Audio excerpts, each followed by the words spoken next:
ಎಲ್ಲರಿಗೂ ನಮಸ್ಕಾರ. Income tax 2 lecture ಸೀರೀಸ್ಗೆ ಸ್ವಾಗತ. This is Sunil Kumar S, assistant professor under department of commerce and management, government first grade college Mulbagal, Kolar district. Dear students, ನಾವು ಈ ಒಂದು ಸೆಷನಲ್ಲಿ ಇಲ್ಯುಸ್ಟ್ರೇಷನ್ ಸಾಲ್ವ್ ಮಾಡೋಣ. ಅಂದರೆ ಈ ಇಲ್ಯುಸ್ಟ್ರೇಷನ್ಸು ನಿಮಗೆ ಎಕ್ಸಾಮ್ ಪಾಯಿಂಟ್ ಆಫ್ ವ್ಯೂ ಬರ್ತಾ ಅಂತ ಅಲ್ಲ. ನೀವೇನೀಗ ಕಲ್ತ್ಕೊಂಡಿದ್ದೀರಾ ಫಾರ್ಮೇಟ್ಸು, ಆ ಫಾರ್ಮೇಟ್ಸ್ ಫೆಮಿಲಿಯರೈಸ್ ಆಗೋದಕ್ಕೆ ಇವು ನಿಮಗೆ ಹೆಲ್ಪ್ ಆಗ್ತವೆ. ಆಯಿತಾ? ಅವಾಗಲೂ ನಾವೀಗ ತಿಳ್ಕೊಳ್ಳೋಣ. ನೀವೇನೀಗ ಫಾರ್ಮೇಟ್ಸ್ ಓದಿ ತಿಳ್ಕೊಂಡಿದ್ದೀರಲ್ಲ, ಆ ಫಾರ್ಮೇಟ್ಸ್ ನಿಮ್ಗೆ ಇನ್ನಷ್ಟು ಮತ್ತಷ್ಟು ಚೆನ್ನಾಗಿ ಅರ್ಥ ಆಗೋದಕ್ಕೆ ಈ ಒಂದು ಲೆಕ್ಕಗಳು ನಿಮಗೆ ಹೆಲ್ಪ್ ಮಾಡ್ತವೆ. ಇವನ್ನ ಡಿಸ್ಕಸ್ ಮಾಡಿದಾದ್ಮೇಲೆ ಆಮೇಲೆ ನಾವು ಎಕ್ಸಾಮಿನೇಷನ್ ಇಲ್ಯುಸ್ಟ್ರೇಷನ್ಸ್ನ ಡಿಸ್ಕಸ್ ಮಾಡೋಣ. ಇವು ಒಂಥರ ನಿಮಗೆ ವಾರ್ಮ್ ಆಫ್ ಇಲ್ಯುಸ್ಟ್ರೇಷನ್ಸ್ ಇದ್ದಂಗೆ. ಡೈರೆಕ್ಟ್ಲಿ ನಾವು ಎಕ್ಸಾಮಿನೇಷನ್ ಇಲ್ಯುಸ್ಟ್ರೇಷನ್ಗೆ ಹೋದರೆ ಅವು ನಿಮಗೆ ಬೇಗ ಮನ ಮುಟ್ಟೋದು ಆಗೋದಿಲ್ಲ. ಅದಕ್ಕೋಸ್ಕರ ನಾವೇನು ಮಾಡ್ತೀವಿ, ಮೊದಲು ಬೇಸಿಕ್ ಇಲ್ಯುಸ್ಟ್ರೇಷನ್ಸಿಂದ ಹೋಗೋಣ. ಈಗ ಇಲ್ಯುಸ್ಟ್ರೇಷನ್ 3, 1 and 2 ಆಲ್ರೆಡಿ ಈಗಾಗಲೇ ಡಿಸ್ಕಸ್ ಮಾಡಿದ್ವಿ. ಇಲ್ಯುಸ್ಟ್ರೇಷನ್ 1 and ಇಲ್ಯುಸ್ಟ್ರೇಷನ್ 2. ಇಲ್ಯುಸ್ಟ್ರೇಷನ್ 1 ಬಂದು ಚಾರ್ಜಬಿಲಿಟಿ, ಇಲ್ಯುಸ್ಟ್ರೇಷನ್ 2 ಬಂದು ಟೈಪ್ಸ್ ಆಫ್ ಕ್ಯಾಪಿಟಲ್ ಅಸೆಟ್ಸ್, ಇಲ್ಯುಸ್ಟ್ರೇಷನ್ 3, 4, 5, 6, 7, 8, 9, 10 ಇವೆಲ್ಲ ಕೂಡ ಆ ಫಾರ್ಮೇಟ್ಸ್ನ ನಿಮ್ಗೆ ಇನ್ನಷ್ಟು ಫೆಮಿಲಿಯರ್ ಮಾಡೋದಕ್ಕೆ ಹೆಲ್ಪ್ ಮಾಡ್ತವೆ. ಓಕೆ, ಡಿಸ್ಕಸ್ ಮಾಡೋಣ. Illustration 3, problem on computation of taxable capital gain. ನೋಡಿ, ಇದು ಈ ರೀತಿ ಇದೆ. Mister S had purchased gold jewelry on 28th August 2016 for rupees 10 lakh. On 26th September 2018, he sold jewelry for a consideration of rupees 12 lakh. Calculate taxable capital gain. Okay, ಇದನ್ನ solution ಮಾಡೋಣ. First of all ನಾವು ತಿಳ್ಕೊಳ್ಬೇಕಾದ್ರೆ jewellery ಯಾವ ಕ್ಯಾಟಗರಿಲಿ ಬರುತ್ತೆ? Other ಅಸೆಟಲ್ಲಿ ಬರುತ್ತೆ. Other ಅಸೆಟಲ್ಲಿ ಬಂದರೆ ಏನು ಮಾಡಬೇಕಾಗೋದು? Long term ಆಗಬೇಕು ಅಂತಂದರೆ 36 ತಿಂಗಳಿಗಿನ್ನ ಜಾಸ್ತಿ ಹೋಲ್ಡ್ ಮಾಡಿರಬೇಕು. ಇಲ್ಲಿದೆಯಾ? 36 ತಿಂಗಳಿದೆಯಾ? ನೋಡಿ, ಪರ್ಚೇಸ್ ಮಾಡಿರೋದು ಬಂದು 2016 ಆಗಸ್ಟ್ 28, ಮಾರಿರೋದು ಯಾವಾಗಪ್ಪ? 26 ಸೆಪ್ಟೆಂಬರ್ 2018. 36 ತಿಂಗಳಲ್ಲಿದೆ? ಇಲ್ಲ ಅಲ್ವಾ? ಸೊ ಕಡಿಮೆ ಇದೆ. 16ರಿಂದ 17, 18, ಸೊ ಒಂದು 24-25 ತಿಂಗಳು ಬರುತ್ತೆ. ಆಯಿತಾ? It is less than 36 months. ಹಂಗಾಗಿ ಇದು short term capital asset. Short term capital ಅಸೆಟ್ಗೆ ಏನು ಕ್ಯಾಪಿಟಲ್ ಗೇನ್ ಕಂಡಿಕ್ಕೆ ಏನು formula? Computation of taxable short term capital gain of mister S for the assessment year 1920. ಬರ್ಕೊಳ್ಳಿ ಫಸ್ಟು. ಸೇಲ್ಸ್ ಕನ್ಸಿಡರೇಷನ್ ಎಷ್ಟಕ್ಕೆ ಮಾರಿದ್ದು? 12 lakh. Less transfer expenses ಏನೇನಿದೆಯಾ? ಇಲ್ಲ, ಅದಕ್ಕೋಸ್ಕರ ಅದನ್ನ ಹಾಕ್ಕೊಂಡಿಲ್ಲ. ಓಕೆ, ಅಂದ್ಬಿಡಿ. Next less cost of acquisition ಇದೆ. ಇದು ಇಂಡೆಕ್ಸ್ಡ್ ಕಾಸ್ಟ್ ಅಲ್ಲ, ಬರೀ ಕಾಸ್ಟ್ ಆಫ್ ಅಕ್ವಿಸಿಷನ್. ಯಾಕೆ ಇದು ಶಾರ್ಟ್ ಟರ್ಮ್ ಅಲ್ವಾ? ಹಾಗಾಗಿ ಕಾಸ್ಟ್ ಆಫ್ ಅಕ್ವಿಸಿಷನ್ ಅಷ್ಟೇ, 10 lakh. ಕಾಸ್ಟ್ ಆಫ್ ಇಂಪ್ರೂವ್ಮೆಂಟ್ ಇದೆಯಾ? ಇಲ್ಲ. ಸೊ ಎಕ್ಸಾಮ್ಷನ್ಸ್ ಇದೆಯಾ? ಇಲ್ಲ. ಅಷ್ಟೇ ಇರೋದು. ಹಂಗಾಗಿ 12 lakh minus 10 lakh is 2 lakh. ಏನಿದೆ 2 lakh? Taxable short term capital gain. ಎಷ್ಟು ಈಸಿ ಇದೆಯಲ್ಲ? ಇದು ಜಸ್ಟ್ ನಿಮಗೆ ಫಾರ್ಮೇಟ್ಸ್ನ ಫೆಮಿಲಿಯರ್ ಮಾಡೋಕ್ಕಷ್ಟೇ. ಓಕೆ, ನೆಕ್ಸ್ಟ್ 4th ಇಲ್ಯುಸ್ಟ್ರೇಷನ್ ನಾವು ನೋಡೋಣ. Problem on computation of taxable capital gain. Mister R sold 1000 unlisted debentures of of S limited for a price of 129 per debenture on 28 December 2018. The brokerage paid was 1.5%. These debentures were purchased by Mr. R at its face value of rupees 100 per debenture on 27th December 2016 on its issue by the company. ಇಲ್ಲಿ ಗಮನಿಸಿ, ಇಲ್ಲಿ ಏನಿದು? ಎಂಥ shares ಇದು? Unlisted debentures. ಇದು ಅಲ್ಲ, ಎಂಥ instrument ಇದು? Unlisted debentures. It is a other ಕ್ಯಾಟಗರಿಲಿ ಬರುತ್ತೆ. ಲಿಸ್ಟೆಡ್ ಡಿವೆಂಚರ್ಸ್ ಆದರೆ ಇಲ್ಲಿ ಬರುತ್ತೆ, ಫೈನಾನ್ಷಿಯಲ್ ಇನ್ಸ್ಟ್ರೂಮೆಂಟ್ಸಲ್ಲಿ ಬರುತ್ತೆ. ಅನ್ಲಿಸ್ಟೆಡ್ ಆದರೆ ಅದರ್ ಕ್ಯಾಟಗರಿ ಅಸೆಟ್ಸ್ ಬರುತ್ತೆ. ಅಂದರೆ 36 ತಿಂಗಳಿಗಿನ್ನ ಜಾಸ್ತಿ ಇರಬೇಕು. ಇಲ್ಲಿದೆಯಾ 36 ತಿಂಗಳಿಗಿನ್ನ ಜಾಸ್ತಿ? Being held by the assessee for the period of less than 36 months. ಇದೆಯಾ 36 ತಿಂಗಳಿಗಿನ್ನ ಜಾಸ್ತಿ? ಇಲ್ಲ. ನೋಡಿ, ಡಿಸೆಂಬರ್ 2016 ತಗೊಂಡಿರೋದು. ಆಯಿತಾ? ಡಿಸೆಂಬರ್ 2018 ಮಾರಿರೋದು. ಬರೀ 24 ತಿಂಗಳಿದೆ. ಸೊ ಇದು short term capital asset. Okay, short term capital asset ಆದರೆ ಶಾರ್ಟ್ ಟರ್ಮ್ ಕ್ಯಾಪಿಟಲ್ ಗೇನ್ ಬರುತ್ತೆ. ಅದಕ್ಕೇನು format? short term computation of taxable short term capital gain of Mr. R for a assessment year 2019-20.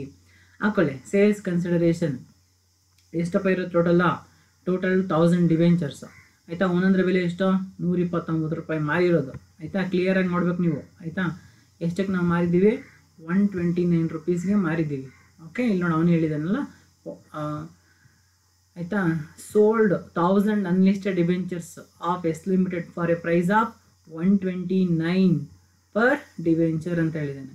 So ಹಾಗಾಗ್ಬಿಟ್ಟು ನಾವೇನು ಮಾಡ್ತಾ ಇದ್ದೀವಿ 1000 into 129 1,29,000 less transfer expenses. ಅವನು ಹೇಳಿದ್ದಾನೆ ಏನಂತ ಹೇಳಿದಾನೆ ಹೇಳಿ, ಟ್ರಾನ್ಸ್ಫರ್ ಎಕ್ಸ್ಪೆನ್ಸಸ್ ಇದೆ ಅಂತ ಹೇಳಿದ್ದಾನೆ. ಎಷ್ಟು ದ ಬ್ರೋಕರೇಜ್ ಪೇಯ್ಡ್ ವಾಸ್ 1.5% ಅಂತ. ಸೊ 1.5% ಆಫ್ 1,29,000 ಅಂದರೆ 1,935. ಸೊ ಇವೆರಡನ್ನೂ ಲೆಸ್ ಮಾಡಿ ಅವಾಗ ನಿಮ್ಗೆ ಏನು ಬರುತ್ತೆ, ನೆಟ್ ಸೇಲ್ ಕನ್ಸಿಡರೇಷನ್ ಬರುತ್ತೆ 1,29,000 ಮೈನಸ್ 1,935 1,27,065 ರೂಪೀಸ್ ಬರುತ್ತೆ. ಈಗ ಅದರಲ್ಲಿ ನೀವೇನು ಮಾಡಬೇಕು, ಲೆಸ್ ಕಾಸ್ಟ್ ಆಫ್ ಅಕ್ವಿಸಿಷನ್. ಎಷ್ಟಕ್ಕೆ ನೀವು ಅಕ್ವಿಸಿಷನ್ ಮಾಡ್ಕೊಂಡಿರೋದು ನೋಡಿ ಇಲ್ಲಿದೆ.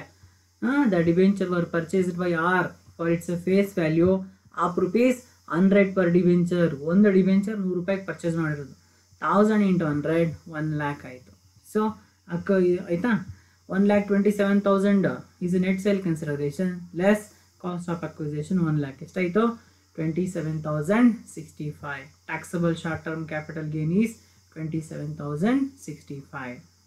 ಅರ್ಥ ಆಯ್ತಾ. ನೆಕ್ಸ್ಟ್ ಇನ್ನೊಂದು ಲೆಕ್ಕ ನೋಡೋಣ. Problems on computation of taxable capital gain. Mister E sold is residential property on 18th November 2018 for a consideration of rupees 69 lakh. The brokerage was 56,000 on sale. The property was purchased by Mr. E on 14th January 2008 for rupees 12 lakh. Calculate taxable capital gain. So ನೋಡಿ ತುಂಬ easy ಇದು solution ಮಾಡ್ತಕ್ಕಂಥದ್ದು. ಇಲ್ಲಿ first of all ಯಾವುದಪ್ಪ asset, residential property. So residential property immovable asset. ಇದು ಎಲ್ಲಿಗೆ ಹೋಗುತ್ತೆ, ಇದು ಸ್ಪೆಷಲ್ ಕ್ಯಾಟಗರಿ ಆಫ್ ಅಸೆಟ್ಗೆ ಹೋಗುತ್ತೆ. ಹಂಗಾಗಿ ಇದು ಎಷ್ಟು ಪೀರಿಯಡ್ ಇರಬೇಕು, ಲಾಂಗ್ ಟರ್ಮ್ ಆಗ್ಬೇಕಂದ್ರೆ 24 ಮಂತ್ಸ್ ಇದ್ದರೆ ಅದಕ್ಕಿಂತ ಜಾಸ್ತಿ ಇದ್ದರೆ ಸಾಕು. ಇದೆಯಾ 24 ಮಂತ್ಸು? ನೋಡಿ ಗಮನಿಸಿ, ಇಲ್ಲಿ ಪರ್ಚೇಸ್ ಮಾಡಿರೋದು ಬಂದು ಇವಾಗ14 ಜನವರಿ 2008 ಆಯಿತಾ. 12 ಲಕ್ಷಕ್ಕೆ ಮಾರಿರೋದು ಯಾವಾಗ 18th November 2018. 10 ವರ್ಷ ಆಗೋಗಿದೆ. 2 ವರ್ಷ ಇದ್ರೆ ಸಾಕಾಗಿತ್ತು, ಅದು 10 ವರ್ಷ ಇದೆ. ಸೊ ಹಂಗಾಗಿದ್ದು ಯಾವುದಿದು ಲಾಂಗ್ ಟರ್ಮ್ ಕ್ಯಾಪಿಟಲ್ ಗೇನ್. ಹಾಗಾಗಿ ನಾವು ಲಾಂಗ್ ಟರ್ಮ್ ಕ್ಯಾಪಿಟಲ್ ಗೇನ್ ಏನಿದೆ ಆ ಒಂದು ಫಾರ್ಮೆಟ್ ಹಾಕ್ಕೊಳ್ಬೇಕು. Computation of taxable long term capital gain of mister E for assessment year 1920. Sales consideration on transfer of residential property. ಎಷ್ಟಕ್ಕಪ್ಪ ಅವ್ನು ಮಾರಿದ್ದನ್ನ 69 ಲ್ಯಾಕ್, 69 ಲಕ್ಷಕ್ಕೆ ಮಾರಿದ್ದಾನೆ. ಆ ಟ್ರಾನ್ಸ್ಫರ್ ಎಕ್ಸ್ಪೆನ್ಸ್ ಏನಾಗಿತ್ತಾ, ಆಗಿದೆ ನೋಡಿ, ಇಲ್ಲಿದೆ ನೋಡಿ. ಬ್ರೋಕರೇಜ್ ಕೊಟ್ಟಿದ್ದಾನೆ 56,000. 56,000 is a brokerage. So sales consideration minus transfer expenses ಏನಾಯಿತು, ನೆಟ್ ಸೇಲ್ ಕನ್ಸಿಡರೇಷನ್ ಎಷ್ಟು ಬಂತು 68,44,000. ನೆಕ್ಸ್ಟ್ ಏನು ಮಾಡಬೇಕು, less indexed cost of acquisition. ಯಾಕೆ ಹೇಳಿ, ಇಂಡೆಕ್ಸ್ಡ್ ಕಾಸ್ಟ್ ಇಷ್ಟೊತ್ತು ಸಾಲ್ವ್ ಮಾಡಿದ್ದು 3rd one and 4th one ಅಲ್ಲಿ ಬರೀ ಕಾಸ್ಟ್ ಆಫ್ ಅಕ್ವಿಸಿಷನ್ ಮಾತ್ರ ತಗೊಂಡ್ವಿ. ಯಾಕೆಂದರೆ ಅದು ಶಾರ್ಟ್ ಟರ್ಮ್ ಆಗಿತ್ತು. ಇದು ಲಾಂಗ್ ಟರ್ಮ್ ಆಗಿರೋದ್ರಿಂದ ಇಲ್ಲಿ ಏನು ತೊಗೊಬೇಕು, ಇಂಡೆಕ್ಸ್ಡ್ ಕಾಸ್ಟ್ ಆಫ್ ಅಕ್ವಿಸಿಷನ್ ತೊಗೊಬೇಕು. ಇಂಡೆಕ್ಸ್ಡ್ ಕಾಸ್ಟ್ ಆಫ್ ಅಕ್ವಿಸಿಷನ್ ನಿನ್ನೆ ನಾವು ಡಿಸ್ಕಸ್ ಮಾಡಿದ್ದೀವಿ ಆಯಿತಾ. ಇದಕ್ಕಿಂತ ಮೊದಲು ಸೀರೀಸಲ್ಲಿ ಫಾರ್ಮುಲಾಸು. ಇಲ್ಲಿ ಯಾವ ಫಾರ್ಮುಲಾ ಹಾಕ್ಕೊಬೇಕು ನೋಡಿ, ಇಲ್ಲಿ ಅದು ನೋಡಬೇಕು. ಯಾವ ಕೇಸು, ಯಾವ ಸಿಚುವೇಶನಲ್ಲಿದೆ ಇದು, ಅದನ್ನು ನೀವು ಗಮನಿಸಬೇಕು. Mister E sold is residential property 18th November 2018. Okay, purchase ಮಾಡಿರೋದು ಯಾವಾಗ 14 January 2008. ಇಲ್ಲೇನಪ್ಪ ಅಂತಂದರೆ ಈ ಯಾವ ಕೇಸ್ ಅಂದರೆ ಇದು ಕೇಸ್ ನಂಬರ್ 2 ಇದು ಆಯಿತಾ. ಅಂದರೆ year assessee only had been acquired the asset after what after 1st April 2001 ಅಸೆಸಿನೇ ತಗೊಂಡಿರೋದು, ಅದು ಕೂಡ ಆಫ್ಟರ್ 1st April 2001 ತಗೊಂಡಿರೋದು ಆಯಿತಾ. ಇದು ಸಿಚುವೇಶನ್ ನಂಬರ್ 2. ಹಂಗಾಗಿ ಇಂಡೆಕ್ಸ್ ಕಾಸ್ಟ್ ಆಫ್ ಅಕ್ವಿಸಿಷನ್ ಎಷ್ಟಿರುತ್ತದೆ, cost of acquisition divided by index number of the year of acquisition into index number of the year of sold. So ಎಷ್ಟಕ್ಕಪ್ಪ ಅವನು ಅಕ್ವಿಸಿಷನ್ ಮಾಡ್ಕೊಂಡಿರೋದು, 12 ಲಕ್ಷಕ್ಕೆ. ಯಾವಾಗ ಅವನು ಅದನ್ನ ಅಕ್ವಿಸಿಷನ್ ಮಾಡ್ಕೊಂಡಿರೋದು 8ಅಲ್ಲಿ, ಅಂದರೆ 2007 and 8 ಅಲ್ಲ. 14 January 2008 ಅಂದರೆ ಯಾವ್ದು ಬರುತ್ತೆ, ಫೈನಾನ್ಷಿಯಲ್ ಇಯರ 7 and 8 ಬರುತ್ತೆ. 7, 8 ಎಷ್ಟಪ್ಪ ಇಂಡೆಕ್ಸ್ ನಂಬರ್ ಇರೋದು. ಸೊ ಎಷ್ಟಿದೆ 7, 8 ಇಂಡೆಕ್ಸ್ ನಂಬರು ನೋಡಿ, ಎಷ್ಟಿದೆ 7, 8 ಇಂಡೆಕ್ಸ್ ನಂಬರ್ 129 ಇದೆ. ಇದನ್ನ ಜ್ಞಾಪಕ ಇಟ್ಕೊಳ್ಳಿ. 7, 8 129 ಇದೆ. ಮಾರ್ತಾ ಇರೋದು ಬಂದು 18, 19 18, 19 ಎಷ್ಟಿದೆ 280 ಇದೆ. ಇವೆರಡನ್ನೂ ಜ್ಞಾಪಕ ಇಟ್ಕೊಳ್ಬೇಕು ನೀವು ಆಯಿತಾ. ಕೆಲವೊಂದು ಟೈಮಲ್ಲಿ ಲೆಕ್ಕದಲ್ಲಿ ಕೊಟ್ಟಿರ್ತಾನೆ, ಕೆಲವೊಂದು ಟೈಮ್ ಕೊಟ್ಟಿರೋದಿಲ್ಲ. ಸೊ ಅವಾಗ ನೀವು ಜ್ಞಾಪಕ ಇಟ್ಕೊಂಡು ಹೋಗುತ್ತೆ. ಮ್ಯಾಕ್ಸಿಮಮ್ ಕೊಡ್ತಾನೆ ಆಯಿತಾ. ಬರೀರಿ ಹಂಗಿದ್ರೆ. So cost of acquisition divided by index number of the acquisition year ಎಷ್ಟು 129 ಇಂಟು ಯಾವ ವರ್ಷ ಸೇಲ್ ಮಾಡ್ತಿರೋದು 18, ಅಂದರೆ 18, 19 ಐ ಮೀನ್. ಸೊ ಈ ಸೆಲ್ಲಿಂಗ್ ಇನ್ನು 18, 19 ಎಷ್ಟಿದೆ index number 280. So 12 lakh divided by 129 into 280 ಎಷ್ಟು ಬಂತು 26,04,651. ನೆಟ್ ಸೇಲ್ ಕನ್ಸಿಡರೇಷನ್ ಇದನ್ನ ಕಳೀರಿ, ದೆನ್ ಯು ಗಾಟ್ ಎಷ್ಟು ಬಂತು ನಿಮ್ಗೆ. ಆಮೇಲೆ ನಿಮಗೆ 42,39,349 ಏನಿದು taxable long term capital gain. Improvement ಏನಾರು ಮಾಡಿದಾನ, ಏನೂ ಮಾಡಿಲ್ಲ, ಅದಕ್ಕೆ ಅದನ್ನು ತಗೊಂಡಿಲ್ಲ. ಇದಿಷ್ಟು 5th ಇಲ್ಲಸ್ಟ್ರೇಷನ್. ಈಗ 6th ಇಲ್ಲಸ್ಟ್ರೇಷನ್ ಡಿಸ್ಕಸ್ ಮಾಡೋಣ. Problem on competition of taxable capital gain. So ಇಲ್ಲಿ ನೋಡಿ, mister E purchased A building for ₹16 lakh on 11th August 2007 and constructed another floor during 2010-11 at a cost of ₹9 lakh. Okay, on 19 July 2017 he gifted the property to Mr. A. Mr. A sold the property on 26 June 2018 for the consideration of ₹1 crore. Calculate taxable capital gain ಅಂತ ನೋಡಿ. ಯಾವುದಾದ್ರೂ ಒಂದು ಪ್ರಾಬ್ಲಮ್ನ solve ಮಾಡಬೇಕಂದ್ರೆ ಮೊದಲು ಆ ಪ್ರಾಬ್ಲಮ್ನ ಅರ್ಥ ಮಾಡ್ಕೊಳ್ಳಿ. ಆ ಪ್ರಾಬ್ಲಮ್ ಅರ್ಧ ಅಲ್ಲೇ ಸಾಲ್ವ್ ಆಗುತ್ತೆ.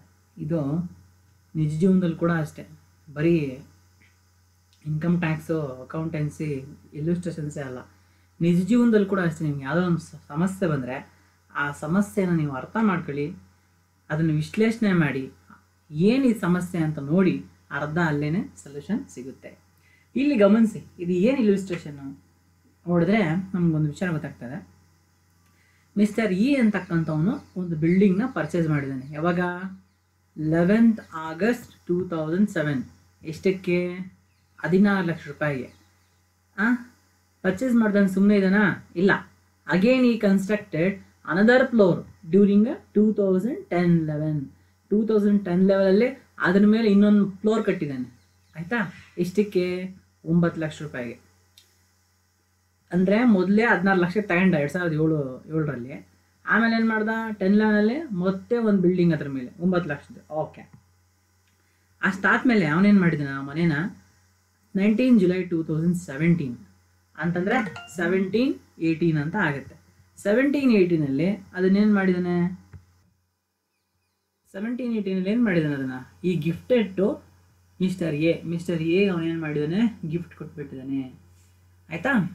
ಅಂದರೆ ಸುಮ್ಮನೆ ಕೊಟ್ಟಿರೋದು ಫ್ರೀಯಾಗಿ. ಅಂದರೆ ಏನಾಯ್ತಾ, ಅಂಡರ್ ಸೆಕ್ಷನ್ 49(1) ಆಯಿತಾ ಗಿಫ್ಟ್ ಕೊಟ್ಟಿದ್ದಾನೆ. ಆಮೇಲೆ ಆ ಮಿಸ್ಟರ್ ಎ ಏನು ಮಾಡಿದ್ದಾನೆ, ಈ sold the property on 26 June 2018 ಅಂದರೆ 18-19 ಅದನ್ನೇನು ಮಾಡಿದ್ದಾನೆ, ಮಾರಿಬಿಟ್ಟಿದ್ದಾನೆ. ಎಷ್ಟಕ್ಕೆ, 1 ಕೋಟಿ ರೂಪಾಯಿಗೆ. ಈಗ ನಾವು ಕ್ಯಾಲ್ಕುಲೇಟ್ ಮಾಡಬೇಕು ಟ್ಯಾಕ್ಸಬಲ್ ಕ್ಯಾಪಿಟಲ್ ಗೇನ್. ಎಲ್ಲರೂ ಇಲ್ಲಿ ಗಮನಿಸಿ, building is a special category of asset. Building ಹೆಂಗೆ ಬರುತ್ತೆ, ಸ್ಪೆಷಲ್ ಕ್ಯಾಟಗರಿ ಆಫ್ ಅಸೆಟ್ಗಳು ಬರುತ್ತೆ. ಅಂದರೆ 24 ತಿಂಗಳಿಗಿನ್ನ ಕಡಿಮೆ ಅವಧಿವರೆಗೆ ನಿಮ್ಮಲ್ಲಿದ್ದರೂ ಸಾಕು. 24 ತಿಂಗಳಿಗಿನ್ನ ಒಂದಿನ ಜಾಸ್ತಿ ಇದ್ರೂ ಸಾಕು, long term capital asset. Next ಇಲ್ಲಿ ಗಮನಿಸಿ, ಇದನ್ನು ಯಾವ ಮೆಥಡ್ ಅವನು ಅಕ್ವಿಸಿಷನ್ ಮಾಡ್ಕೊಂಡಿರೋದು, acquired the asset under the mode of prescribed under section 49 as a gift ಅಲ್ವಾ. ಹಂಗಾಗಿ hence for determining the nature of capital asset, the duration between date of acquisition of the asset by previous owner, that is E, and the date of transfer by the assessee, that is Mr. A, must be considered. ನೋಡಿ ಗಮನಿಸಿ. ನೀವು sir mister A ಮಾರಿದ್ದಾನೆ June 2018 ಮತ್ತು ಅದು ಅವ್ನು ಬಂದಿರೋದು July 2017 sir, ಅಂದರೆ exactly 1 ವರ್ಷ ಇದೆ. ಇದು ಬಂದು ಬಿಲ್ಡಿಂಗು ಆಯಿತಾ, ಸ್ಪೆಷಲ್ ಕ್ಯಾಟಗರಿ 2 ವರ್ಷ ಇರಬೇಕು, 1 ವರ್ಷ ಇದೆ, ಹಂಗಾಗಿ ಶಾರ್ಟ್ ಟರ್ಮ್ ಕ್ಯಾಪಿಟಲ್ ಅಸೆಟ್ ಅಂತೇಳಿ ನೀವು ಮಿಸ್ಅಂಡರ್ಸ್ಟ್ಯಾಂಡ್ ಮಾಡ್ಕೊಳ್ಬಾರ್ದು. ನಾನು ನಿಮ್ಗೆ ಆಲ್ರೆಡಿ ಹೇಳಿದ್ದೀನಿ, ಅಂಡರ್ ಸೆಕ್ಷನ್ 49 ಪ್ರಕಾರ gift, will, irrecoverable trust, partition of H F, amalgamation, demerger ಈ ಮೂಲಕ ಎಲ್ಲ ಬಂದಿದ್ರೆ ಯಾವಾಗ ನಾವು ಕ್ಯಾಲ್ಕುಲೇಟ್ ಮಾಡಬೇಕು? ಅಕ್ವಿಸಿಷನ್ ಡೇಟು ಅಸೆಸಿ ಪಡ್ಕೊಂತಾನಲ್ಲ ಆ ಡೇಟ್ನ ತೊಗೊಬಾರ್ದು. ಪ್ರೀವಿಯಸ್ ಓನರು, ಅದೇ ಇವನು ಗಿಫ್ಟ್ ಕೊಟ್ಟನಲ್ಲ ಅವನು ಯಾವಾಗ ತಗೊಂಡಿದ್ದ ಅದನ್ನೇ ಕನ್ಸಿಡರ್ ಮಾಡಬೇಕು. ಇವನು ಗಿಫ್ಟ್ ಕೊಟ್ಟಿದ್ದು ಅವನು ಯಾವಾಗ ತಗೊಂಡಿದ್ದ ಇದನ್ನು 2007. ಇಲ್ಲಿಂದ ಕ್ಯಾಲ್ಕುಲೇಟ್ ಮಾಡಿ. 7ಇಂದ 2018 11 ವರ್ಷ ಆಯಿತು. ಸೊ ಇವಾಗ ಇದೇನು ಲಾಂಗ್ ಟರ್ಮ್ ಕ್ಯಾಪಿಟಲ್ ಅಸೆಟ್, ಈ ಥರ ಕ್ಯಾಲ್ಕುಲೇಟ್ ಮಾಡಬೇಕು ಆಯಿತಾ. ಡೋಂಟ್ ಟೇಕ್ 17 ಇವನು ಬಂದಿದ್ದು ಅಸೆಸ್ಸಿಗೆ ಅದನ್ನ ತೊಗೊಬಾರ್ದು. ಅಸೆಸ್ಸಿ ಏನಾದರೂ ದುಡ್ಡು ಕೊಟ್ಟು ಕೊಂಡ್ಕೊಂಡಿದ್ರೆ ಅದನ್ನೇ ತಗೊಳ್ಳಿ ಆಯಿತಾ. ಅಸೆಸ್ಸಿ ಏನಾದರೂ ದುಡ್ಡು ಕೊಟ್ಟು ಕೊಂಡ್ಕೊಂಡಿದ್ರೆ ಅವ್ನು ಯಾವಾಗ ತಗೊಂಡು ಅದನ್ನೇ ತಗೊಳ್ಳಿ. ಬಟ್ ಯಾವಾಗ ಅದು ಅವ್ನಿಗೆ ಅಂಡರ್ ಸೆಕ್ಷನ್ 49 ಪ್ರಕಾರ ಬಂದಿರುತ್ತೆ, ಗಿಫ್ಟೋ ಅಥವಾ ವಿಲ್ಲೋ ಟ್ರಸ್ಟೋ ಬಂದಿರುತ್ತೆ, ಅವಾಗ ಅವನ ಅಸೆಸ್ಸಿಗೆ ಬಂದಿದ್ದು ತೊಗೊಳ್ಬಾರ್ದು. ಪ್ರೀವಿಯಸ್ ಓನರ್ ಪರ್ಚೇಸ್ ಮಾಡಿದ್ನಲ್ಲ ಆ ಡೇಟ್ನ ಪರ್ಚೇಸ್ ಮಾಡಬೇಕು, ಕನ್ಸಿಡರ್ ಮಾಡಬೇಕು. ಸೊ ಇದರಿಂದ ನಮ್ಗೇನು ಗೊತ್ತಾಯಿತು? The set duration being more than 24 months ಇದೆಯಾ, 24 ತಿಂಗಳಿಗಿಂತ ಜಾಸ್ತಿ ಇದೆ ಆಯಿತಾ. ಯಾಕೆ ಹೇಳಿ? ನಾವು ಕನ್ಸಿಡರ್ ಮಾಡಿರೋದು ಪ್ರೀವಿಯಸ್ ಓನರ್ ಪರ್ಚೇಸ್ ಮಾಡಿರೋದ್ರಿಂದ ಹಿಡಿದು ಇವ್ನು ಮಾರಿರೋವರೆಗೂ ಆಯಿತಾ. ತಗೊಂಡಿದ್ದಾರೆ 24 ಮಂತ್ಸ್ ಬಂತು. The asset is long term in nature. Asset ಹೆಂಗಿದೆ ಈಗ? ಲಾಂಗ್ ಟರ್ಮ್ ನೇಚರಲ್ಲಿದೆ. ಈಗ ನಾವು ಯಾವ ಫಾರ್ಮೆಟ್ ಹಾಕಬೇಕು? Long term capital gain format ಹಾಕಬೇಕು. ತಗೊಳ್ಳಿ. Computation of taxable long term capital gain of mister A for assessment year 2019-20. ತಗೊಳ್ಳಿ. Sales consideration on transfer of building. First one ಅದೇಲ್ಲಪ್ಪ, ಸೇಲ್ಸ್ ಕನ್ಸಿಡರೇಷನ್ ಎಷ್ಟಿಗೆ ಮಾರಿದ್ದು? 1 ಕೋಟಿ ರೂಪಾಯಿಗೆ ಮಾರಿದ್ದಾನೆ. ಓಕೆ, ತಗೊಂಡಿದ್ದೀವಿ. Next second one, less transfer expenses. ಎಷ್ಟಿಗೆ ಅವನು ಟ್ರಾನ್ಸ್ಫರ್ ಎಕ್ಸ್ಪೆನ್ಸನ್ನು ಖರ್ಚು ಮಾಡಿದ? ಬ್ರೋಕರೇಜ್ ನಾನು ಕೊಟ್ಟಿದ್ದಾನ? ಏನೂ ಇಲ್ಲ, ನಿಲ್. ನೆಟ್ ಸೇಲ್ ಕನ್ಸಿಡರೇಷನ್ ಎಷ್ಟು ಬಂತು? 1 crore rupees is a net sale consideration. ಹೌದಾ?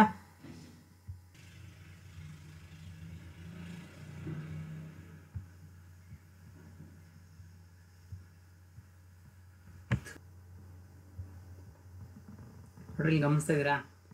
ಸೇಲ್ಸ್ ಕನ್ಸಿಡರೇಷನ್ ಎಷ್ಟಿದೆ ನೋಡಿ. Sales consideration and transfer of building ಎಷ್ಟಿದೆ? 1 ಕೋಟಿ ರೂಪಾಯಿ ಇದೆ. ಟ್ರಾನ್ಸ್ಫರ್ ಎಕ್ಸ್ಪೆನ್ಸಸ್ ಏನೂ ಇಲ್ಲ, ನಿಲ್ಲು. ಹಾಗಾಗಿ ನೆಟ್ ಸೇಲ್ ಕನ್ಸಿಡರೇಷನ್ ಎಷ್ಟು ಬಂತು? 1 crore rupees ಬಂತು. ಈಗ less indexed cost of acquisition. ಆಮೇಲೆ ನಾವೆಲ್ಲರೂ ಗಮನಿಸಿದ್ರಿ, ಇದು ನಾವು ಎಷ್ಟಿಗಪ್ಪ ತಗೊಂಡಿರೋದು? ಎಷ್ಟಿಗೆ ತಗೊಂಡಿರೋದು ಹೇಳಿದೆ ನಾನು? 16 ಲಕ್ಷಕ್ಕೆ ತೆಗೆದುಕೊಂಡಿದ್ದಾನೆ. ಹೌದಾ?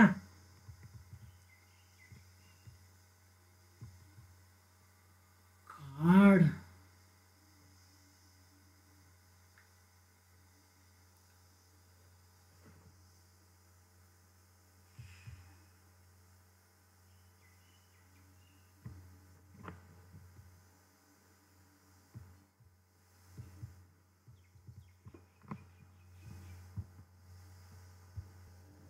ನೋಡಿ, ಇಲ್ಲಿ ಗಮನಿಸ್ಬೋದು ಏನಂತ. Mister E purchased A building for rupees 16 lakh. 16 ಲಕ್ಷಕ್ಕೆ ಅದನ್ನ ಅವನೇನು ಮಾಡಿದ್ದಾನೆ? ಪರ್ಚೇಸ್ ಮಾಡಿದ್ದಾನೆ. ಹೌದಾ? ಸೊ 16 ಲಕ್ಷ ಯಾವತ್ತು ಅವ್ನು ಪರ್ಚೇಸ್ ಮಾಡಿರೋದು? 2007-8 ಹೌದಾ? 7-8 ಎಷ್ಟಿತ್ತು ಇಂಡೆಕ್ಸ್ ನಂಬರು? 129. 16 lakh ಅವಾಗ ಆ್ಯಕ್ಚುಲಿ ಫಸ್ಟ್ ಆಫ್ ಆಲ್ ಇದು ಯಾವ ಕೇಸಲ್ಲಿ ಬರುತ್ತೆ ಹೇಳಿ? ಯಾವ ಸಿಚುವೇಶನ್ ಬರುತ್ತೆ? ಸಿಚುವೇಶನ್ ನಂಬರ್ 4 ಬರುತ್ತೆ. ಸಿಚುವೇಶನ್ ನಂಬರ್ 4 ಏನು ಹೇಳ್ತೇಳಿ?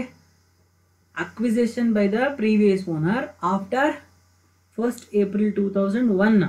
ಅವಾಗ ಏನು ಸಿಚುವೇಶನ್ ಬರುತ್ತೆ? ಫಾರ್ಮುಲಾ ಏನು ಅವಾಗ? Cost of acquisition divided by index number at the year of acquisition into index number at the year of the sale.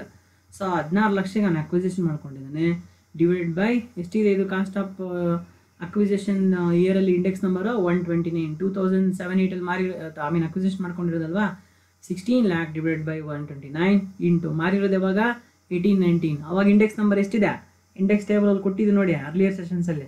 And material also I scent, ಆ material ಇದೆ 280. So ಈಗ 280 ಬಂತು. ಅವಾಗ 16 lakh divided by 129 into 280 is 35,72,868. ಮತ್ತು ಇಂಡೆಕ್ಸಡ್ cost of improvement ಯಾವಾಗಪ್ಪ ಅವ್ನು improvement ಮಾಡಿರೋದು, 2010-11 improvement ಮಾಡಿದ್ದಾನೆ.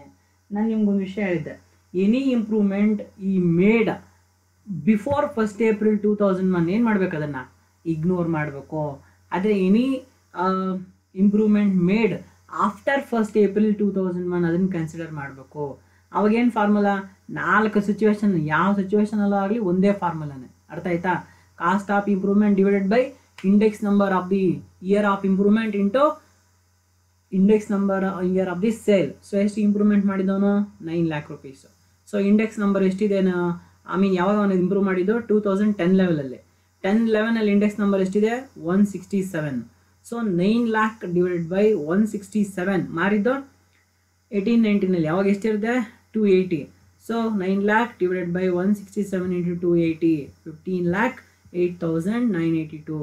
So index cost of acquisition and index cost of improvement ಎರಡನ್ನೂ ಕೂಡಿದ್ರೆ 50,81,850.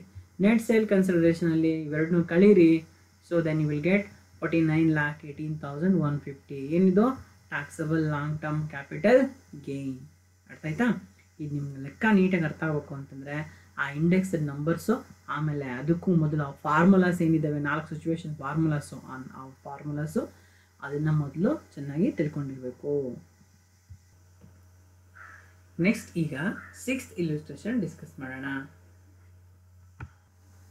So 7th illustration, problem on competition of taxable capital gain. ನೋಡಿ ಇಲ್ಲೇನಿದೆ ಅಂತಂದರೆ, mister K had purchased some gold jewellery for ₹45,000 in June 1999. ಆಯಿತಾ. The fair market value of the jewellery on 1st April 2001 was 2 lakh rupees. During 2004-05, he got the jewelry studded with diamonds costing ₹6 lakh. On 23rd November 2018, he sold the jewelry for ₹96 lakh. Calculate taxable capital gain. ನೋಡಿ, ಇದೊಂದು different ಇಲ್ಲುಸ್ಟ್ರೇಷನ್ and ತುಂಬ ಚೆನ್ನಾಗಿದೆ, ನೀವೆಲ್ಲರೂ ಗಮನಿಸಬೇಕು. ಇಲ್ಲೇನಾಗಿದೆ, ಇಲ್ಲಿ first of all jewellery ಅಲ್ಪ. Jewellery ಎಂಥ asset ಇದು, ಅದರ್ ಅಸೆಟಲ್ಲಿ ಬರುತ್ತೆ. ಅಂದರೆ 36 ತಿಂಗಳಿಗಿನ್ನ ಜಾಸ್ತಿ ಇದ್ದರೆ ಲಾಂಗ್ ಟರ್ಮ್ ಆಗ್ತಕ್ಕಂಥದ್ದು. ಇದು ನೋಡೋಣ ಈಗ ಏನಿದೆ ಇಲ್ಲುಸ್ಟ್ರೇಷನ್ ನೋಡಿ. Mister K has purchased some gold jewellery for ₹45,000 in June 1999. ಆಯಿತಾ, 1999 ತಗೊಂಡಿದ್ದಾನೆ ಇವನು, 45,000ಕ್ಕೆ. ಆ ಒಂದು ತಗೊಂಡಿದಾಗ ದ ಫೇರ್ ಮಾರ್ಕೆಟ್ ವ್ಯಾಲ್ಯೂ ಎಷ್ಟಿದೆ ಜ್ಯುವೆಲರಿದು 1st April 2001 2 lakh rupees ಇದೆ. ಡ್ಯೂರಿಂಗ್ 4-5 ಈ ಗಾಟ್ ಜ್ಯುವೆಲರಿ ಸ್ಟಡೆಡ್ ವಿತ್, ಆಯಿತಾ, 2004 ಮತ್ತು 5ರಲ್ಲಿ ಅವನೇನು ಮಾಡ್ದ, ಆ ಒಂದು ಜ್ಯುವೆಲರಿಗೆ ಒಂದೆರಡು studded with diamonds costing ₹6 lakh. ಆ ಜ್ಯುವೆಲರಿಗೆ ಒಂದೆರಡು ಡೈಮಂಡ್ಸ್ನ ಹಾಕ್ಸಿದ್ದಾನೆ 6 ಲಕ್ಷ ರೂಪಾಯಿ ಕೊಟ್ಟು. ಆನ್ 23rd November 2018 ಈ sold a jewellery for ₹96 lakh. ಇದು ಯಾವ ಕೇಸಲ್ಲಿದೆ, see this is there in the case of 3. ಆಯಿತಾ, ಇದು 3rd ಕೇಸಲ್ಲಿದೆ. ಅಂದರೆ ಏನಿಲ್ಲಿ ಅಸೆಸಿ ಅವನೇ ಪರ್ಚೇಸ್ ಮಾಡಿರೋದು ಬಿಫೋರ್ 1st April 2001. ಮತ್ತು ಅಂದರೆ ಅಸೆಸಿನೇ ಪರ್ಚೇಸ್ ಮಾಡಿರೋದು, ಇವಾಗ ಯಾರು ಮಾರ್ತಾ ಇದ್ದಾನೋ ಅವನೇ ಪರ್ಚೇಸ್ ಮಾಡಿರೋದು 1st April 2001 ಮೊದಲು. ಕೇಸ್ ನಂಬರ್ 3, ನೀವು ಒಂದ್ಸರಿ ಹೋಗಿ ಕೇಸ್ ನಂಬರ್ 3 ಒಂದ್ಸರಿ ನೋಡಿ, ಆಯಿತಾ, ಅದರಲ್ಲಿ ಏನು ಹೇಳಿದೆ ಅಂತ. ಸೊ ಇಂಥ ಟೈಮಲ್ಲಿ ನಾವೇನು ಮಾಡಬೇಕು, jewellery is A part of category of other asset. ಅಂದರೆ 36 ತಿಂಗಳಿಗಿಂತ ಜಾಸ್ತಿ ಇರಬೇಕು. Okay fine. ಅಂದರೆ ಇವಾಗ ಇದೆಯಾ, 36 ತಿಂಗಳಿಗಿಂತ ಜಾಸ್ತಿ ಇದೆಯಾ, ಇದೆ. ಹೆಂಗೆ ಗೊತ್ತು ನಮಗಿದೆ ಅಂತ ನೋಡಿ. ಪರ್ಚೇಸ್ ಮಾಡಿರೋದು ಯಾವಾಗ ಅವನು 1999 ಪರ್ಚೇಸ್ ಮಾಡಿರೋದು, ಮಾಡ್ತಾ ಇರೋದು 2018. ಸೊ 3 ವರ್ಷಕ್ಕಿಂತ ಜಾಸ್ತಿ ಇದೆ. ನಾವು ಇದು ಲಾಂಗ್ ಟರ್ಮ್ ಆಯಿತು, ಹಾಕೊಳ್ಳಿ ಫಾರ್ಮೆಟ್ ಹಾಕೊಳ್ಳಿ. So computation of taxable long term capital gain of mister K for the assessment year 2019-20. First sales consideration ಎಷ್ಟಕ್ಕಪ್ಪ ಮಾರಿದವನ? Jewellery for 90 sold jewellery for 96 lakh, 96 ಲಕ್ಷಕ್ಕೆ ಅವನೇನು ಮಾಡಿದ್ದಾನೆ, ಮಾರಿದ್ದಾನೆ. ಸೊ ಈಗ ಟ್ರಾನ್ಸ್ಫರ್ ಎಕ್ಸ್ಪೆನ್ಸನ್ನು ಕೊಟ್ಟಿದ್ದಾನೆ, ಬ್ರೋಕರೇಜ್ ಕಮಿಷನ್ ಏನೂ ಇಲ್ಲ, ನಿಲ್ಲಿದೆ. ಸೊ ನೆಟ್ ಸೇಲ್ ಕನ್ಸಿಡರೇಷನ್ ಎಷ್ಟು? 96 lakh ಇದೆ. Less indexed cost of acquisition.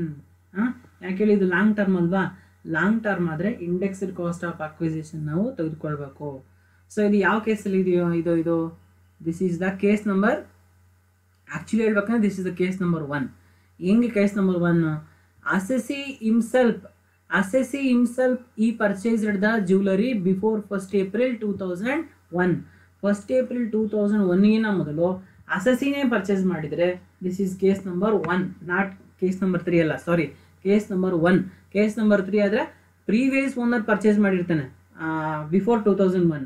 So ಇಲ್ಲಿ ಅಸೆಸಿನೇ ಪರ್ಚೇಸ್ ಮಾಡಿರೋದ್ರಿಂದ before 2001, this is case number 1. So case number 1 ಅಲ್ಲಿ ಏನು ಫಾರ್ಮುಲಾ?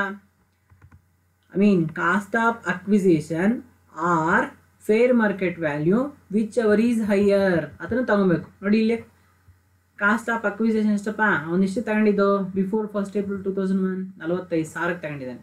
ಮತ್ತು ಫೇರ್ ಮಾರ್ಕೆಟ್ ವ್ಯಾಲ್ಯೂ ಎಷ್ಟಿದೆ? Fair market value 2 lakh, which ever is high 2 lakh, ಆಯಿತಾ? 2 lakh ತಗೊಬೇಕು. So 2 lakh rupees divided by 100. ಯಾಕೆ ಹೇಳಿ 100 ಬೇಸ್ 2001-2 ಅಲ್ಲಿ 100 rupees ಇರ್ತದೆ base value.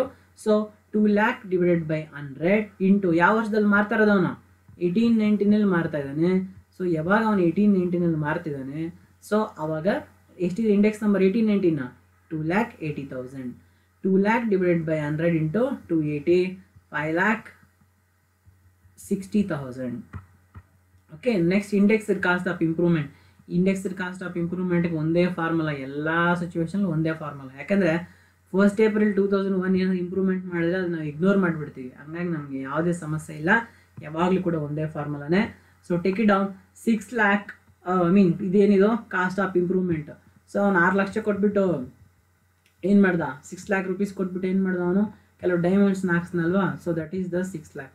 Take it down 6 lakh divided by cost of improvement ಯಾವಾಗಪ್ಪ ಅವ್ನು ಮಾಡಿದ್ದು? 4-5 ಅಲ್ಲಿ 2004-5 ಅಲ್ಲಿ ಹೇಳಿದೆ ನೋಡಿ ಅವನು. 2004-5 ಏನು ಮಾಡಿದ ಅವನು? ಇಂಪ್ರೂವ್ಮೆಂಟ್ ಮಾಡಿದ್ದಾನೆ. ಸೊ ಯಾವಾಗ ಅವನು ಇಂಪ್ರೂವ್ಮೆಂಟ್ ಮಾಡ್ತಾನೆ, ಸೊ ಆ ವರ್ಷ ಎಷ್ಟಿತ್ತು index number? 113. 6 lakh divided by ಅದು cost of improvement divided by index number in the year of cost of improvement. ಯಾವಾಗ ಅವನು ಇಂಪ್ರೂವ್ಮೆಂಟ್ ಮಾಡಿದ್ದು? 113 4-5 ಅಲ್ಲಿ, ಅವಾಗ index number 113. 6 lakh divided by 113 into ಮಾರಿದ್ದು 1819 into 280. So answer is 14,86,726. Then total 20,46,726. 96 lakhs ಅಲ್ಲಿ 20,46,726ನ ಕಳೀರಿ, you will get 75,53,274. This is the long term capital gain. ಅರ್ಥ ಆಯ್ತಾ? ಇದು ನಾನು ಮತ್ತೆ ಹೇಳ್ತಾ ಇದ್ದೀನಿ, ಇದು ನಿಮ್ಗೆ ನೀಟಾಗಿ ಅರ್ಥ ಆಗ್ಬೇಕಂತಂದರೆ ಆ ಕೇಸ್ ಇದೆಯಲ್ಲ, ಕೇಸ್ಗಳಿಗೆ ಹೋಗಿ ಫಸ್ಟ್ ಕೇಸಲ್ಲಿ ಏನು ಫಾರ್ಮುಲಾ, ಸೆಕೆಂಡ್ ಕೇಸಲ್ಲಿ ಏನು ಫಾರ್ಮುಲಾ, ಥರ್ಡ್ ಕೇಸಲ್ಲಿ ಏನು ಫಾರ್ಮುಲಾ ಅಂತ ತಿಳ್ಕೊಂಡು, ಫೋರ್ತ್ ಕೇಸಲ್ಲಿ ಏನು ಫಾರ್ಮುಲಾ ಅಂತ ತಿಳ್ಕೊಂಡು, ನೆಕ್ಸ್ಟ್ ಇಂಡೆಕ್ಸ್ ನಂಬರ್ಸ್ನ ಒಂದ್ಸರಿ ನೀವು ಅರ್ಥ ಮಾಡ್ಕೊಂಡ್ರೆ then it is easy. Okay, already explain ಮಾಡಿದ್ದೀನಿ, ನಿಮ್ಗೆಲ್ಲರಿಗೂ ಗೊತ್ತಿದ್ದು ತಿಳ್ಕೊಂಡಿದ್ರೆ ಚೆನ್ನಾಗಿ ಅಂತ ಅನ್ಕೊತೀನಿ. ಈ ಫಾರ್ಮೆಟ್ಸ್ಗೆ ಫೆಮಿಲಿಯಾರಿಟಿಯ ತೆಗೆದುಕೊಳ್ಳೋ ಒಂದು ವಿಷಯದಲ್ಲಿ ಒಂದು ಲಾಸ್ಟ್ ಇಲಿಸ್ಟ್ರೇಷನ್ ಸಾಲ್ವ್ ಮಾಡೋಣ. This is the last illustration regarding to the format familiarity. Problems on competition of taxable capital gain. ಆಯಿತಾ, ಈಗ ಡಿಸ್ಕಸ್ ಮಾಡೋಣ 8ನೇ illustration and this is last one. Mister A had acquired a plot of land in 1995 at a cost of rupees 30,000. The fair market value of the land on 1st April 2001 was 11 lakh. On his death, the land was inherited by his daughter Mrs. V in September 2005. She sold the plot of land in February 2019 for consideration of rupees 50 lakh. Calculate taxable capital gain ಅಂತ ಹೇಳ್ತಾರೆ. This is case number 3. So ಇಲ್ಲಿ ಏನಾಗಿದೆಪ್ಪ ಅಂತಂದರೆ case number 3 ಏನು sir case number 1ಗೂ case number 3ಗೂ difference ಅಂತಂದರೆ, ಅಥವಾ ಕೇಸ್ ನಂಬರ್ 2ಗೂ ಕೇಸ್ ನಂಬರ್ 4ಗೂ ಡಿಫ್ರೆನ್ಸ್ ಅಂತಂದರೆ, ನಾನು ಹೇಳ್ತೀನಿ ನೋಡಿ ಏನು ಡಿಫ್ರೆನ್ಸು ಇಲ್ಲ. ಕೇಸ್ ನಂಬರ್ 1, 3 ಎರಡೂ ಸೇಮ್, ಕೇಸ್ ನಂಬರ್ 2 ಮತ್ತು 4 ಸೇಮ್. ಮತ್ತು ಇನ್ನೇನು ಸರ್ ಅವೆರಡು ಮಾಡಿರೋದು ಅಂದರೆ ನೋಡಿ, ಕೇಸ್ ನಂಬರ್ 1 ಮತ್ತು 3ಯಲ್ಲಿ ಅಸೆಸಿನೇ ಪರ್ಚೇಸ್ ಮಾಡಿರ್ತಾನೆ, ಅಸೆಸಿನೇ ಮಾರಿರ್ತಾನೆ. 1st April 2001 ಆಗಿರ್ಬೋದು, ಆಫ್ಟರ್ 2000 ಬಿಫೋರ್ 1st April 2001 ಆಗಿದ್ರೆ ಕೇಸ್ ನಂಬರ್ 1ಗೆ ಹೋಗುತ್ತೆ, ಆಫ್ಟರ್ ಆದರೆ ಕೇಸ್ ನಂಬರ್ 3ಗೆ ಬರುತ್ತೆ. ಆದರೆ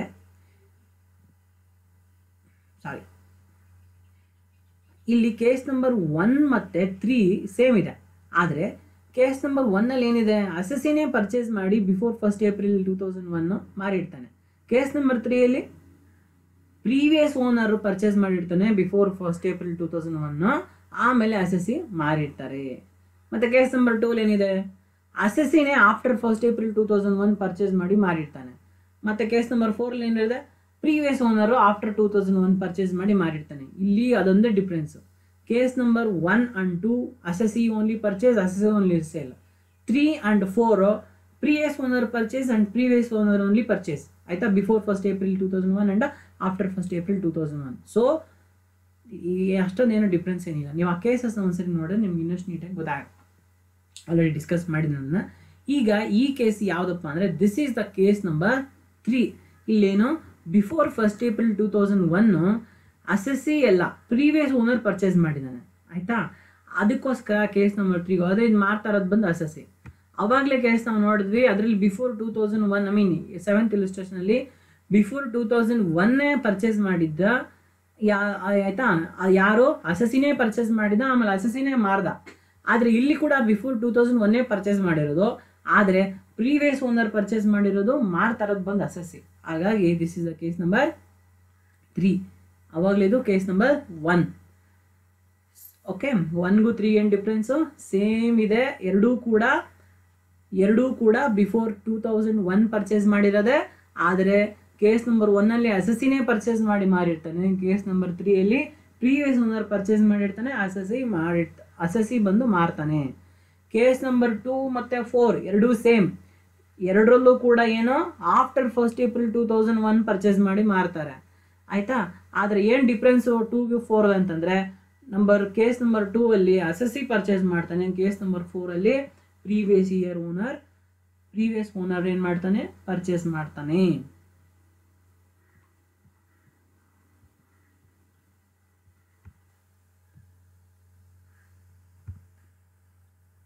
ಪ್ರೀವಿಯಸ್ ಓನರ್ ಬಂದರೆ ಏನು ಸರ್ ನಾವು ಗಮನಿಸ್ಬೇಕು ಅಂದರೆ, ಪ್ರೀವಿಯಸ್ ಓನರ್ ಬಂದರೆ ಗಮನಿಸ್ಬೇಕು, ಆ ಪ್ರೀವಿಯಸ್ ಓನರು ಅಸೆಸಿಗೆ ಅದನ್ನು ಮಾರಿದಾನ ಅಥವಾ ಗಿಫ್ಟಾಗಿ ಕೊಟ್ಟಿದ್ದಾನ ಅಂತ.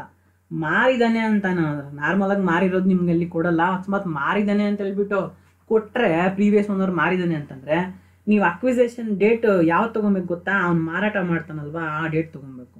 ಇಲ್ಲ ಸರ್ ಅವ್ನು ಮಾರಾಟ ಮಾಡಿಲ್ಲ, ಅವ್ನು ಗಿಫ್ಟಾಗೇ ಕೊಟ್ಟಿದ್ದಾನೆ ಪ್ರೀವಿಯಸ್ ಓನರ್ ಅಂತಂದರೆ, ನೀವು ಯಾವ್ದು ತೊಗೊಬೇಕು ಗೊತ್ತಾ date. So previous owner acquisition ಮಾಡ್ಕೊಂಡಿರ್ತಾನಲ್ಲ ಆ ಡೇಟಿಂದ ಕ್ಯಾಲ್ಕುಲೇಟ್ ಮಾಡಬೇಕು. ಏನಕ್ಕೆ, ಲಾಂಗ್ ಟರ್ಮ್ ಶಾರ್ಟ್ ಟರ್ಮ್ ಅಂತ ಹೇಳ್ಬಿಟ್ಟು ತಿಳ್ಕೊಳಕ್ಕೆ. ಮತ್ತು ನೀವು ಅಸೆಸಿಗೆ ಅವ್ನು ಕೊಡ್ತಾನಲ್ಲ ಗಿಫ್ಟು, ಆ ಡೇಟ್ ತಗೊಬೇಡಿ. ಪ್ರೀವಿಯಸ್ ಓನರ್ ಪರ್ಚೇಸ್ ಮಾಡ್ಕೊಂಡಿದ್ದಾನಲ್ಲ ಆ ಡೇಟಿಂದ ಅಸೆಸಿ ಮಾರೋ ಡೇಟ್ವರೆಗೂ ತೊಗೊಬೇಕು. ಇದನ್ನ ಆಲ್ರೆಡಿ ಡಿಸ್ಕಸ್ ಮಾಡಿದ್ದೀನಿ. ಓಕೆ, ಈಗ ನೆಕ್ಸ್ಟ್ 8th ಇಲಿಸ್ಟ್ರೇಷನ್ಗೂ ಅಲ್ಲೇ ಡಿಸ್ಕಸ್ ಮಾಡೋಣ. ನೋಡಿ ಇಲ್ಲಿ ಏನಾಗಿದೆ, ಇಲ್ಲಿ ನೋಡ್ತಾ ಇದ್ದೀವಿ ನಾವು 8th ಇಲಿಸ್ಟ್ರೇಷನ್.